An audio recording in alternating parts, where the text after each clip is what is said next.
If you are a Sony shooter in 2026, the lens choice is no longer simple. Do you buy a compact everyday zoom, a fast f2 standard lens, a long wildlife monster, or the new portrait zoom that could replace multiple primes? These four Sony lenses matter because each one solves a different problem, and one of them may completely change what you keep in your camera bag. Welcome to AltBuzz Lenses, where we cover the glass that actually shapes how photographers work. If that sounds like your kind of channel, hit subscribe before we get into it.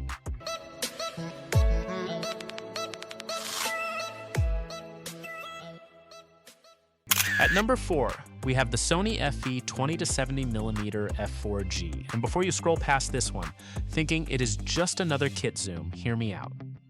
Not every lens that matters has to be the fastest, the largest, or the most dramatic piece of glass in the lineup. Some lenses matter because they solve the right problem at the right time. And in 2026, this one is solving a problem that more Sony shooters are running into than they realize. The problem is simple. Most standard zooms start at 24mm. That used to be fine, but modern hybrid shooting, travel, vlogging, interiors, street work, documentary-style content often demands something wider. 24mm can feel tight the moment you are inside a small room, walking down a narrow alley, or trying to capture a sweeping landscape without stepping backwards off a cliff. The 20-70 shifts that starting point just enough to change everything. 4 extra millimeters sounds small. On a wide angle, it is not small at all. And once you shoot with it regularly, going back to 24 starts to feel like a constraint you did not know you were living with. Think about the shooter this lens is actually built for. Not the studio photographer, not the wildlife specialist, the travel shooter who wants one lens on the camera from morning to evening. The content creator who moves between wide establishing shots and tighter conversational frames without stopping to swap glass. For all of those shooters, the combination of 20mm on the wide end and 70 on the long end, wrapped in a compact, lightweight body with constant f4.4, is not a compromise. It is a deliberate, intelligent choice. Sony understood that the hybrid generation does not always want the fastest lens. Sometimes they just want the most useful one. And on that measure, this lens makes a very strong case for itself. The honest compromise? f4 is f4. If you are shooting in low light or chasing thick background separation, this is not your answer. In heavily shaded environments or as indoor venues, you will feel the limitation quickly. The lens is also not trying to compete with G Master glass on sharpness or rendering. It sits in a different tier at a different price for a different kind of shooter. But for the hybrid shooter who wants one intelligent, travel-friendly zoom that starts wider than the competition, the 20-70 has quietly changed the everyday zoom conversation. 20mm is starting to feel like the new normal. But while the 20-70 solves the everyday carry problem, the next lens attacks something much bigger. The idea that standard zooms have to stop at f2.8. At number 3, we have the Sony FE 28-70mm f2GM, and this one lands differently. Because for decades, the professional zoom standard has followed a familiar formula. 24-70mm, f2.8, sharp, reliable, predictable. Every major system has one. Most serious photographers own one. And most photographers have also asked themselves at least once whether they should just ditch the zoom and shoot primes instead. That question, zoom or primes, is one of the oldest debates in photography. Primes give you speed, rendering, and that quality of subject separation that zooms have always struggled to match. Zooms give you flexibility and the ability to react fast without reaching into your bag mid-shoot. For a long time, you had to choose. The Sony FE 28-70mm f2GM makes that choice harder. One full stop faster than a conventional professional zoom. f2 across the entire focal range. That is not a small jump, that is a meaningful shift in what zoom glass can look like in real shooting conditions. It is the kind of specification that sounds impressive on paper and then delivers in a way that actually changes how you approach a shoot. The rendering at f2 has a character to it that standard zooms rarely produce, and that character is exactly what portrait and event photographers have always chased with primes. Consider what that one extra stop unlocks in practice. You are shooting a dimly lit reception hall at a wedding. The f2.8 zoom is already pushing its limits, and you are nudging your ISO higher than you would like. With f2, you buy yourself that extra stop of light, lower ISO, cleaner files, and more confidence in the shot. At 11 o'clock on a Saturday night in a candlelit venue, that is the difference between a frame you deliver and a frame you bin. Multiply that across an entire event, and the value of one extra stop becomes very easy to justify. The honest compromise is real. 28mm is not 24, and that difference at the wide end will occasionally cost you a frame. The lens is also large and expensive. This is not a casual purchase. If your work rarely pushes past the limits of f2.8, the jump to this lens may be harder to justify. But for Sony shooters who want a zoom that renders like it is genuinely trying to be a prime. This is the most interesting standard zoom Sony has ever built.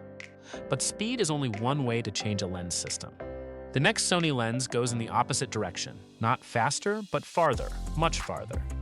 If you enjoy lens breakdowns that go beyond specs and get into how certain lenses actually change the way photographers work, subscribe to Alt Buzz Lenses. This channel is about the glass that shapes photography, not just whatever dropped last week. At number 2, we have the Sony FE 400 to 800mm f6.3 to 8 G OSS, and this one exists in a completely different conversation from everything else on this list. Because sometimes the problem has nothing to do with sharpness, aperture, or rendering quality. Sometimes the problem is distance. The subject is too far away. The bird is in the top branch of a tree 300 meters across a field. The aircraft is at altitude. No amount of fast glass solves that, unless it reaches far enough. Wildlife photography has always had a reach problem. Subjects that make the most compelling images are also the ones most determined to stay away from you. A heron standing in the shallows will flush the moment you get within a useful distance for most telephoto lenses. The photographers who specialize in this work have always understood that reach is not a luxury. It is often the entire difference between a shot that works and a card full of technically clean images of subjects that are simply too small in the frame to matter. When reach is the problem, no amount of sharpness or autofocus sophistication can save you. You either have the focal length or you do not. The 400 to 800 is Sony's answer to that problem. 800mm of native reach inside a zoom. Professional Super-Telephoto primes, the lenses that have historically been the only real solution for serious wildlife work, are extraordinarily expensive, heavy, and difficult to travel with. A zoom that reaches 800mm natively, with optical stabilization built in, opens that kind of shooting to a far wider range of Sony photographers. The zoom range also adds something fixed primes cannot: the ability to choose how much of the world surrounds your subject without physically moving. That compositional flexibility across such an extreme focal range is something wildlife shooters have rarely had available to them in a single lens. For Sony shooters who have watched other systems build out their Super-Telephoto options with envy, this lens is a meaningful answer. The honest compromise is one every experienced telephoto shooter already knows. f6.3 to 8 is a slow aperture. In golden hour light, it works beautifully. In heavy shade or overcast conditions, you are fighting the camera for clean exposures. This is a specialized lens, not a walk-around, not a portrait tool. But for Sony shooters who need reach above almost everything else, this lens gives the E-mount system a wildlife story it did not have before. But the number one lens is not about distance. It is about replacing an entire portrait and event kit with one piece of glass. At number 1, we have the Sony FE 50 to 150mm f2GM. And this is the one that makes experienced portrait photographers stop and do the calculation. Because the question this lens raises is not simply whether it is good. The question is whether it is good enough to change what you carry. It is the kind of question that only comes up when a lens is genuinely threatening something, not a category, but a habit. Portrait photographers, wedding photographers, event shooters, they tend to build kits around primes. A 50mm for environmental shots, an 85 for clean portraits. 105 for tighter headshots, 135 for that long, flattering compression, 4 primes, 4 lens changes, 4 moments in a shoot where you are reaching into your bag instead of watching the scene in front of you. Every working photographer knows the cost of that. The 50 to 150 is asking whether those lens changes ever needed to happen at all. And for a growing number of Sony shooters, the answer is starting to shift. What f2 across this range means, in practice, is worth slowing down to consider. At 50mm and f2, you are shooting with the brightness of a fast standard prime. At 85 and f2, you are in classic portrait territory. At 150 and f2, the compression deepens, the background falls away, and the image takes on a quality that most zoom lenses cannot produce at any aperture. The fact that a single lens delivers all of that, without a single aperture compromise, is what makes this lens genuinely different from anything that came before it. Add to that the G master level of sharpness and autofocus performance, and the case for carrying multiple primes starts to feel less obvious than it once did. For indoor sports photographers tracking athletes in low-light arenas, the combination of reach, constant f2, and G master autofocus makes this one of the hardest lenses on the E-mount system to argue against. The honest compromise is that this lens is large, expensive, and does not start wide enough to replace a standard zoom in every situation. It is a specialist tool, and photographers who do not regularly work in the portrait and event range will not feel the benefit the way working shooters will. 50mm is a useful starting point, but if you regularly need to cover full rooms or work in tight spaces, you will still need something wider alongside it.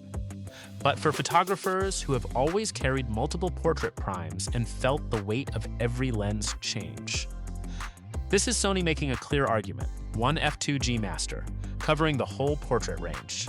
The kit does not have to be as complicated as it used to be. Sony's E-mount in 2026 is not just growing, it is becoming more deliberate. These 4 lenses are not filling gaps. They are challenging habits. The glass is changing, and so is the way photographers work. Subscribe to AltBuzz Lenses, and we will keep tracking every lens worth talking about.